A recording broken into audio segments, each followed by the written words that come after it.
Don't let this guy fool you. Hi again, this is Qasim, a Palestinian, and I just saw this video. And I want to clarify that yes, we do keep rocks inside the Aqsa Mosque. And yes, we do attack the Israeli police. And yes, we do call for fighting Israel. So, wait, are we terrorists or are we not? Firstly, let's ask ourselves, what is the army doing in the first place inside the premises of Al-Aqsa Mosque? It's a place of prayer, they're not needed.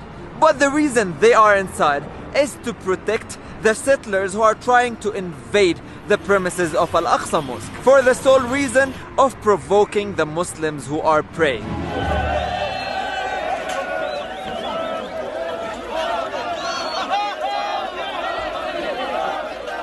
And the police, instead of keeping these people out, they protect them. Mosque. Suddenly the soldiers vacated the mosque without any alert. There are many, dozens of people who were injured from the bomb here and the bullets. That's usually how clashes start with the army. It's not random. And all of this, the clashes and the invasions of the settlers to Al-Aqsa Mosque, is part of a bigger issue, which is Sheikh Jarrah neighborhood. The 500 Palestinians who are facing forced displacement from their houses in a Palestinian neighborhood in Jerusalem, so some settlers can steal these houses and move in, supported by the Israeli government.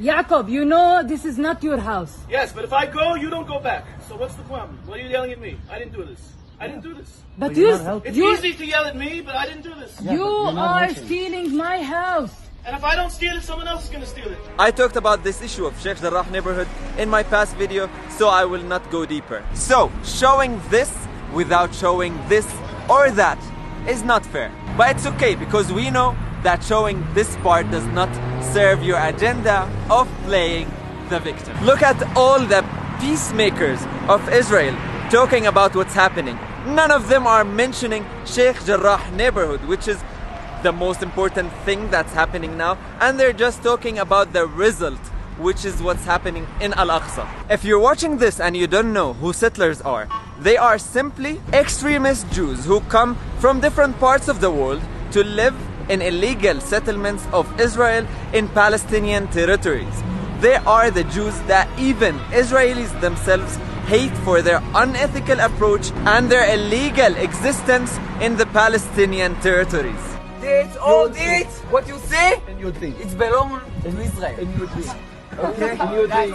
In your dream. Not Palestine. It's finished Palestine. They're the ones who celebrated yesterday the burning of Al-Aqsa Mosque.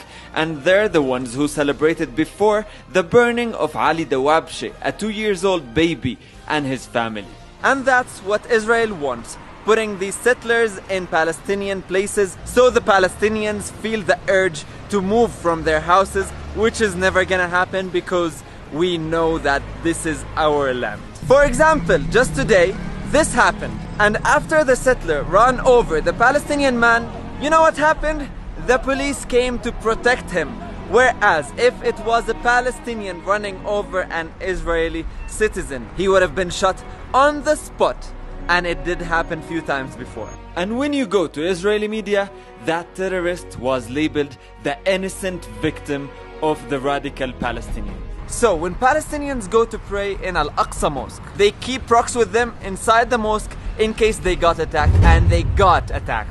And they use the rocks to protect themselves from the weapons and bombs of the Israeli army, because that's the only weapon we have. And of course, when the attacks happen, they take refuge inside the mosque, because where else will they go if they get attacked during prayer? And yes, we do try our best to document this and this and this, because in Al-Aqsa even journalists are targeted, and we need to document what we can. If George Floyd was not filmed, probably he wouldn't have got justice. And if we Palestinians don't document our oppression, no one will. So many Jews understand this, and they are against your oppression. You have been exposed. Thank you. And I hope by this video you've seen the full story.